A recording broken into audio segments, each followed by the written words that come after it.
দিয়ে সব চলে যায়। আপনি একটা অসুস্থ হয়েছে, ডাক্তার দেখানোর প্রশ্নে টাকা করে এখন আপনি দেন আর যেয়ে কিন্তু কাজটা কি সারতে হয়? টাকা দিয়ে সারতে হয়।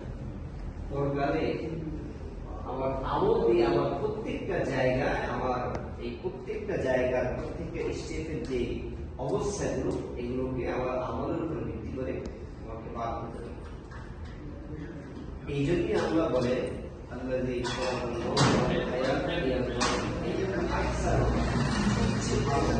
দুনিয়াতে যেমন সবাই সবচেয়ে ভালো থাকতে চাই, সবচেয়ে ভালো চলতে চাই, সবচেয়ে ভালো খাইতে চাই, ঠিক ওই জায়গার ভিতরেও সবচেয়ে ভালো জিনিসটা আমাকে নিয়ে যেতে হবে। যদি আমি না নিয়ে যেতে পারি তাহলে ওইটার কোনো মূল্য থাকে লাভ থাকে। আমি অল্প আমার নিয়ে গেছি, যেখানে মনে করো আমি বাজারে গেছি একটা রুটি কিনবো, 10 টাকা, যে 8 টাকা নিয়েছি, রুটি আমাকে দিবে দোকানদার? দিবে। তা আমি নিয়ে গেছি 8% আবার, কিন্তু আমার এখানে দরকার 10%। তাহলে এই এক ঘাটি